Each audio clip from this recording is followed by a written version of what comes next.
Hello everyone, कैसे हैं आप सब। एक बार फिर से आप सभी का हमारे चैनल पे स्वागत है। आप सभी जानते हैं कि आईटीआर फाइलिंग की सीजन चल रही है और आईटीआर को फाइल करने की लास्ट डेट 31 जुलाई 2023 है और आपने भी अपनी आईटीआर को तैयार की होगी तो इसे आपको 31 जुलाई 2023 तक आपको फाइल करना है। तो काफ़ी लोगों का एक क्वेश्चन आ रहा था कि सर आईटीआर को प्रिपेयर करते समय यदि हमारा कुछ टैक्स वगैरह बनता है तो हम किस तरीके से उसका पेमेंट कर सकते हैं। तो टैक्स का पेमेंट करने के लिए आप जो है 3 तरीके से इसका पेमेंट आप कर सकते हैं। तो सबसे पहले तो आपको incometax.gov.in की वेबसाइट पे आना है और यहाँ पे आप देख सकते हैं कि यहाँ पे ई पे टैक्स का एक यहाँ पे ऑप्शन आपको दिख रहा होगा, इस पे आपको क्लिक करना है। यहाँ पे आपको अपना पैन नंबर इंटर करना है और यहाँ पे भी आपको अपना पैन नंबर फिर से कंफर्म करना है और यहाँ पे आपको मोबाइल नंबर इंटर करना है जो एक्टिव हो ताकि उस पर OTP जा सके। डिटेल्स इंटर करने के बाद आपको कंटिन्यू बटन पे प्रेस करना है। इसके बाद अपने टैक्स का पेमेंट आप यहाँ से कर सकते हैं।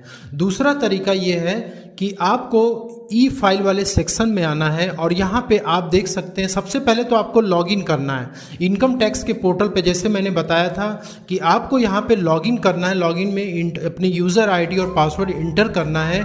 इंटर करने के बाद आप यहाँ पे ई फाइल वाले सेक्शन में आएंगे और यहाँ पे देखिए ई पे टैक्स का ऑप्शन है, इस पर आप सेलेक्ट करेंगे और यहाँ पे आप जो है देख सकते हैं कि यहाँ पे न्यू पेमेंट का ऑप्शन आ रहा है। न्यू पेमेंट जैसे ही आप क्लिक करते हैं तो आपके सामने ये कई सारे टैब ओपन होके आ जाते हैं। आपको सबसे पहले वाला जो टैब है इस पे आपको प्रोसीड बटन पे क्लिक करना है और आगे जो है अपने टैक्स का पेमेंट आप कर सकते हैं। इसके बाद जो थर्ड ऑप्शन है, आप अपनी आईटीआर को फाइल करते हुए आप टैक्स का पेमेंट कर सकते हैं। जैसे आपने अपनी आईटीआर तैयार की, यहाँ पे आप जो है ग्रॉस टोटल इनकम आपका आ गया, यहाँ पे डिडक्शंस वगैरह आपने क्लेम किया होगा, यहाँ पे आपके कुछ टीडीएस वगैरह कटे होंगे। इसके बाद यहाँ पे देख सकते हैं कि लास्ट वाला जो टैब है यहाँ पे टोटल टैक्स लायबिलिटी शो कर रहा है। तो आपको ये लायबिलिटी पेमेंट करनी है। आप प्रोसीड बटन पे क्लिक करते हैं। जैसे ही क्लिक करते हैं आप यहाँ पे लिखा you need to make a payment of ₹9,440। आप नीचे की तरफ आएंगे और यहाँ पे देखिए पे नाउ का ऑप्शन आ रहा है।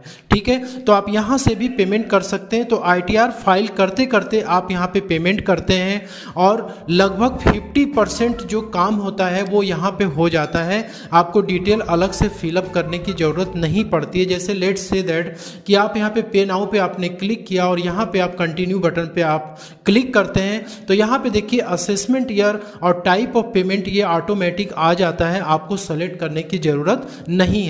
इसके बाद आप यहाँ पे कंटिन्यू बटन पे प्रेस करके अपने टैक्स का पेमेंट आप करते हैं। सेकेंड ऑप्शन के थ्रू आपको टैक्स का पेमेंट किस तरीके से करना है वो आप यहाँ पे देख सकते हैं कि यहाँ पे ई फाइल वाले सेक्शन में जैसे मैंने बताया था ई पे टैक्स पे आपको क्लिक करना है और यहाँ पे आपको न्यू पेमेंट पे क्लिक करना है। न्यू पेमेंट पे क्लिक करने के बाद आपको ये वाला टैब सेलेक्ट करना है। आपको प्रोसीड बटन पे यहाँ पे क्लिक करना है। असेसमेंट ईयर सेलेक्ट करने के लिए बहुत ही केयरफुल आपको रहना होगा। फाइनेंशियल ईयर 22-23 की आईटीआर यदि आप फाइल कर रहे हैं तो यहाँ पे आपको असेसमेंट ईयर 23-24 सेलेक्ट करना है। यदि कुछ आप एडवांस टैक्स वगैरह पेमेंट करना चाहते हैं, ठीक है, तो आप जो है उसके लिए आप 24-25 सेलेक्ट कर सकते हैं जो कि इस फाइनेंशियल ईयर का एडवांस टैक्स होगा, मतलब 23-24 का होगा। तो हम यहाँ पे 23-24 सेलेक्ट कर रहे हैं। यहाँ पे आप नीचे देख सकते हैं कि फाइनेंशियल ईयर इसका 22-23 है और असेसमेंट ईयर 23-24 है। तो आपको बहुत ही केयरफुल रहना है असेसमेंट ईयर सेलेक्ट करते समय। टाइप ऑफ पेमेंट में आपको यहाँ पे सेल्फ असेसमेंट टैक्स आपको सेलेक्ट करना है क्योंकि हम 23-24 का सेल्फ असेसमेंट टैक्स पे करने जा रहे हैं, तो इसलिए आपको 300 हेड में ही आपको पेमेंट करना है। कोई और आप यहाँ पे हेड मत सेलेक्ट कर लीजिएगा। ठीक है, इसके बाद आप कंटिन्यू बटन पे प्रेस करेंगे। यहाँ पे आपके आईटीआर में जो भी टैक्स बन रहा है वो आपको अमाउंट यहाँ पे इंटर करना है। सरचार्ज, सेस, इंटरेस्ट, पेनाल्टी जो कुछ भी आपका बन रहा है आप यहाँ पे इंटर कर सकते हैं। जैसे लेट सपोज कि हम यहाँ पे 2000 रुपीज़ का हमें टैक्स पेमेंट करना है, हमने यहाँ पे इंटर कर दिया। यहाँ पे हम कंटिन्यू बटन पे प्रेस करें तो यहाँ पे कई सारे ऑप्शंस आ जाते हैं टैक्स पेमेंट करने के लिए। जैसे आप नेट बैंकिंग के थ्रू कर सकते हैं, लेकिन यहाँ पे क्या लिखा है कि tax payer having bank account with an authorised bank can use this mode of payment. Payment. यदि आपका इसमें से कोई भी बैंक में यदि अकाउंट है और आपको नेट बैंकिंग की फैसिलिटी मिली हुई है तो ही आप जो है इस ऑप्शन के थ्रू अपना पेमेंट कर सकते हैं और कोई भी ट्रांजैक्शन फीस और चार्जेस एप्लीकेबल नहीं होगा। तो यहाँ पे देख सकते हैं कि ये बैंक की लिस्ट यहाँ पे आ चुकी है। यदि इसमें से कोई भी बैंक आपका नहीं है तो यहाँ से आप अदर बैंक पे जाएंगे और इसमें से आपका यदि कोई बैंक है तो आप सेलेक्ट कर सकते हैं। लेकिन यहाँ पे नीचे लिखा है कि कांट फाइंड योर बैंक। यदि इसमें से आपका कोई भी बैंक नहीं है तो उस केस में आप नेट बैंकिंग फैसिलिटी का यूज करके टैक्स का पेमेंट नहीं कर सकते हैं, क्योंकि यहाँ पे लिखा हुआ है this net banking mode is for authorised banks only. केवल ऑथोराइज्ड बैंक के लिए ऑप्शन है। For other bank please use payment gateway और आरटीजीएस और नेफ्ट ऑप्शन। अब यहाँ पे नेट बैंकिंग में आपका नहीं है तो आप डेबिट कार्ड के थ्रू भी आप पेमेंट कर सकते हैं। तो डेबिट कार्ड में जैसे आप यहाँ पे देख सकते हैं कि जो भी यहाँ पे बैंक शो कर रहा है उस बैंक का आप जो है डेबिट कार्ड यदि आपके पास है तो आप जो है इसका पेमेंट अपने टैक्स का कर सकते हैं। तो डेबिट कार्ड यदि इन बैंकों का आपके पास नहीं है तो उस केस में आप यहाँ पे डेबिट कार्ड के थ्रू पेमेंट नहीं कर सकते। उसके लिए फिर आपको यहाँ पे पेमेंट गेटवे पे आना होगा। ठीक है। तीसरा जो ऑप्शन है पे एट बैंक काउंटर, तो आप बैंक काउंटर पे भी जाकर के आप कैश में पेमेंट कर सकते हैं, चेक के थ्रू कर सकते हैं और डिमांड ड्राफ्ट के थ्रू भी आप कर सकते हैं।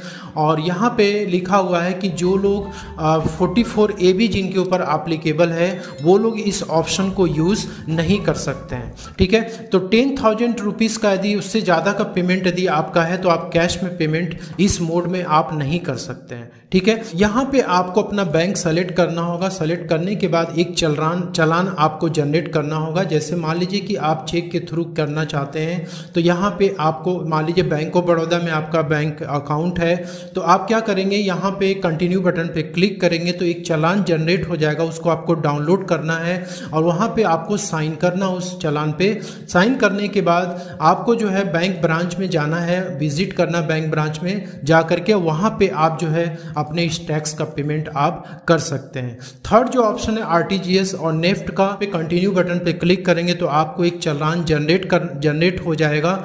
आप उस चालान की कॉपी प्रिंट करके निकाल लीजिएगा। उसके बाद उसको मैंडेट फॉर्म उसके साथ आपको होगा, उसको फिलअप करने के बाद आपको उसकी प्रिंट आउट लेनी है और आपको जो है बैंक की वेबसाइट या ब्रांच में जा करके बैंक ब्रांच में जाके आप पेमेंट आरटीजीएस और नेफ्ट से भी कर सकते हैं। इसके बाद पेमेंट गेटवे पे आते हैं तो यहाँ पे जैसे ही आप ये देख सकते हैं कि यहाँ पे 6 बैंकों का पेमेंट गेटवे यहाँ पे अटैच्ड है। तो आप किसी भी पेमेंट गेटवे पे जा करके आप जो है अपने पेमेंट टैक्स का कर सकते हैं। तो जैसे मान लीजिए कि हम केनरा बैंक के पेमेंट गेटवे पे चलते हैं तो यहाँ पे हमने कंटिन्यू बटन पे आपको क्लिक करना है और यहाँ पे अपनी डिटेल्स देख लेनी है। पे नाउ पे आपको क्लिक करना है और यहाँ पे आपको टर्म्स एंड कंडीशंस आपको एग्री करना है और सबमिट टू बैंक पे क्लिक करना है। तो यहाँ पे हम केनरा बैंक के पेमेंट गेटवे पे आ चुके हैं और यहाँ पे आप देख सकते हैं कि पेमेंट के कई सारे ऑप्शंस हैं। आप यूपीआई के थ्रू भी कर सकते हैं, आप क्रेडिट कार्ड और डेबिट कार्ड के थ्रू भी कर सकते हैं। नेट बैंकिंग यानी कि आपका जो बैंक है जिसकी नेट बैंकिंग आपके पास है वो वाला जो बैंक था उस लिस्ट में नहीं था, जिसकी वजह से कि आपको यहाँ पे ऑप्शन मिल रहा है। ठीक है। आप व्हाट्सएप के थ्रू भी कर सकते हैं। ठीक है। तो आप जैसे लेट सपोज कि आप यूपीआई के थ्रू यदि आप करना चाहते हैं तो देख सकते हैं कि यूपीआई पे कई सारे ऑप्शंस यहाँ पे आ चुके हैं। तो आप मान लीजिए कि पेटीएम के थ्रू करना चाहते हैं तो यहाँ आपको अपनी यूपीआई आईडी इंटर करनी होगी और गूगल पे के थ्रू भी करना चाहते हो तो आपको यहाँ पे यूपीआई आईडी इंटर करनी होगी। तो आप यूपीआई आईडी इंटर करने के बाद वेरीफाई करेंगे, आपको वहाँ पे तुरंत आपके मोबाइल पे जो है पेमेंट का आपकी यूपीआई आईडी पे आएगा, आप वहाँ से पेमेंट करेंगे तो ये आपका टैक्स का पेमेंट यहाँ से हो जाएगा। ठीक है। तो इस तरीके से आप जो है अपने पेमेंट कर सकते हैं। यहाँ पे डेबिट कार्ड और क्रेडिट कार्ड के थ्रू भी आप कर सकते हैं। आपको अपना कार्ड नंबर और उसकी एक्सपायरी डेट, उसका CVV number, name of card और यहाँ प्रोसीड बटन पे आपको क्लिक करना है। फिर आपके मोबाइल पे एक ओटीपी जाएगा, वो आप इंटर करेंगे। इसके बाद आपका जो टैक्स का पेमेंट है वो हो जाएगा। तो यदि आपने टैक्स का पेमेंट अपना कर दिया और आपने टैक्स का पेमेंट करने के लिए आपने इस ऑप्शंस की हेल्प ली या तो फिर मैंने जैसे आपको बताया था कि आपने यहाँ पे ई फाइल वाले सेक्शन में आप आए थे और यहाँ पे आके आप ई पे टैक्स के थ्रू आपने पेमेंट किया है। तो जब आप पेमेंट करते हैं इन दोनों ऑप्शन से तो आपको एक चालान जनरेट होता है पेमेंट का। वो चालान आपको कुछ इस तरीके से जनरेट होता है, आप यहाँ पे देख सकते हैं कि ये चालान आपको कुछ इस तरीके का जनरेट होकर के आता है, चालान रिसिप्ट। और यहाँ पे आपको BSR कोड, चालान नंबर और इसका डेट, ये तीनों बहुत ही इंपॉर्टेंट होता है जो आपको अपने ITR में इंटर करनी होती है। यदि आप इसे इंटर नहीं करेंगे तो आपका जो टैक्स का पेमेंट है वो इनकम्प्लीट माना जाएगा, ठीक है, और आपकी ITR जो है प्रोसेस नहीं होगी और जो है आगे का जो आपका है वो ITR इनवैलिड हो जाएगा। तो इस केस में आपको क्या करना है, आपको ये तीनों चीज़ें नोट कर लेनी है। नोट करने के बाद आपको क्या करना है, आप यहाँ पे चले आएंगे टैक्स पेड वाले ऑप्शन में और यहाँ पे आने के बाद आप इसे क्लिक करेंगे और क्लिक करने के बाद आप यहाँ पे आएंगे advance tax and self assessment tax options में और यहाँ आने के बाद आपको ऐड अनदर पे आपको क्लिक करना है। तो यहाँ पे आपको BSR कोड इंटर करना है जो मैंने आपको यहाँ पे बताया था। ये BSR कोड आपको यहाँ इंटर करनी होगी। इसके बाद आपको यहाँ पे serial number of challan inter करना होगा जो कि आपको यहाँ से मिल जाता है चालान नंबर। और इसके बाद जिस डेट को आपने पेमेंट किया, डेट ऑफ डिपॉजिट, वो आपको यहाँ पे इंटर करना है, ठीक है। ये आपका डेट यहाँ से मिल जाएगा। इंटर करने के बाद आप इसे ऐड करेंगे तो आपकी जो टैक्स लायबिलिटी वो एडजस्ट हो जाएगी और यहाँ पे आपको अमाउंट भी इंटर करना है, ठीक है।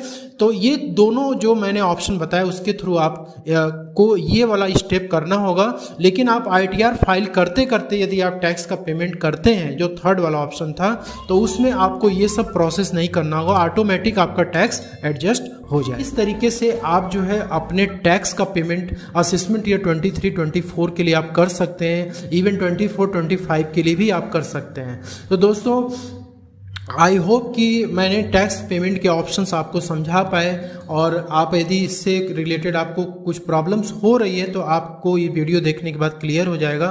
तो वीडियो कैसी लगी कमेंट बॉक्स में लिख के जरूर बताइएगा। मिलते हैं अगले नेक्स्ट वीडियो में, तब तक के लिए जय हिंद, जय Bharat. Thank you so much for watching this.